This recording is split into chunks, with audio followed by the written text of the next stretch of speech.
देखो, भाषा और व्याकरण क्या होता है? भाषा वो होती है, भाषा वो होता है जिसके द्वारा हम अपने अंदर के विचारों यानी मन के विचारों को प्रकट कर सकते हैं, चाहे बोल के, चाहे लिख के, चाहे संकेत के माध्यम से। ठीक है, जैसे मान लो हमको कोई विचार व्यक्त करना है या हमको तुमसे बात करना है, तो कैसे बात करेंगे? भाषा के द्वारा बात करेंगे।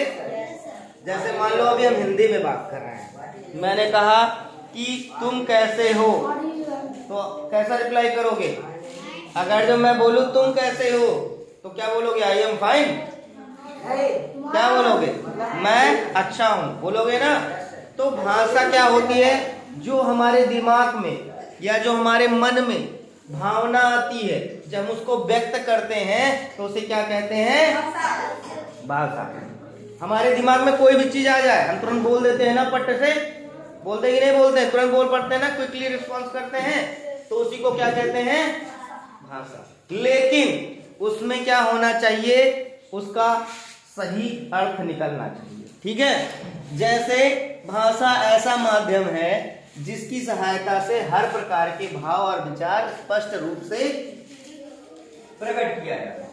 जैसे अगर जो मैं बोलूं वह गया, वह गया, वह गया, नहीं बताया कहाँ गया, तो स्पष्ट तो नहीं कर रहा हूं ना। लेकिन अगर जो मैं बोलूं वह घर गया, तो स्पष्ट है? स्पष्ट है कि नहीं स्पष्ट है? तो जब हम हमारे दिमाग में देखो 70 चीजें चलती रहती है, माइंड में चलती रहती है ना। जब हम कम्युनिकेट करते हैं, किसी से बात करते हैं, तो कैसे बात करते हैं? पढ़ के बात करते हैं, बुक लेके बात करते हैं, हिंदी अंग्रेजी कोई भी, जैसे जिस लैंग्वेज को तुम्हारी जिस चीज की जानकारी है, तुमको जिस लैंग्वेज की जानकारी है, उसके लिए किताब तो नहीं लेना पड़ता होगा बात करने के लिए। अपने हाँ दिमाग से ही होता है।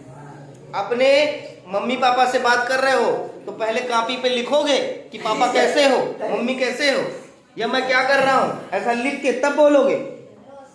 हमारे दिमाग में जो भी चीजें आती हैं और वो हम आपसे बोलते हैं, बात करते हैं, अपने विचारों का आदान प्रदान करते हैं, तो उसे क्या कहते हैं? भाषा कहते हैं। लेकिन उन विचारों का आदान प्रदान स्पष्ट रूप से होना चाहिए, सही तरीके से होना चाहिए, तो क्या कहलाएगी? भाषा। अब देखो, भाषा के बाद हम जहां जिस क्षेत्र में रहते हैं वहां अलग अलग भाषा बोली जाती है ना। कहीं बोलते होंगे कि का हो का करत बाटा, बोलते हैं ना, का हो का करत बाटा, ऐसे बोलते हैं ना। कहीं बोलते हैं क्या कर रहे हो जी, ऐसे बोलते हैं ना। कहीं क्या कर रहे हो जी, और कहीं पे क्या बोलते हैं? क्या करते हो, का हो, ऐसे बोलते हैं ना। तो अलग अलग जिस क्षेत्र में जाओगे तुम, वहां अलग अलग भाषाएं मिलेंगी, अलग अलग लैंग्वेजेस मिलेंगे कि नहीं मिलेंगे? अभी बिहार चले जाओ, वहां कौन सी भाषा बोली जाती है? हाँ, कैसे बोलते हैं?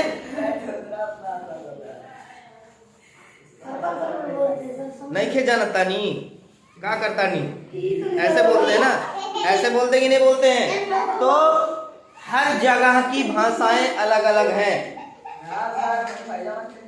ठीक, तो जिस क्षेत्र में जो भाषा बोली जाती है उसी क्षेत्र के नाम पर भाषा वो जानी जाती है। जैसे महाराष्ट्र में जाओगे तो क्या बोली जाती है? मराठी। क्या बोली जाती है? मराठी। ठीक है, पंजाब में चले जाओगे तो क्या बोली जाएगी? पंजाबी। ठीक है, और वहां कर्नाटक वगैरह में क्या बोला जाता है? तेलुगु और तमिल। ठीक है, ऐसे अपने यहाँ क्या बोली जाती है? हिंदी अंग्रेजी। ठीक है, तो जिस क्षेत्र में जाओगे, जिस देश में जाओगे, अलग अलग सबकी भाषाएं। लेकिन हमारे देश की भाषा क्या है? हमारी मातृभाषा क्या है? हिंदी। अंग्रेजी नहीं है बेटा, हिंदी। क्या है? दिमाग में बैठा लो, हमारी मातृभाषा क्या है? हिंदी। और अंग्रेजी को अंतरराष्ट्रीय भाषा की संज्ञा दी गई है, क्योंकि सारे पूरे विश्व में मैक्सिमम जगह जो कॉमन लैंग्वेज है वो क्या है? अंग्रेजी। ठीक है, इंग्लिश। ठीक है, तो ये ध्यान रहेगा। भाषा और व्याकरण, भाषा क्या होता है? भाषा वह होता है, भाषा ऐसी माध्यम होती है जिसकी सहायता से हर प्रकार के भाव और विचार को स्पष्ट रूप से प्रकट किया जा सकता है। उसे क्या कहते हैं?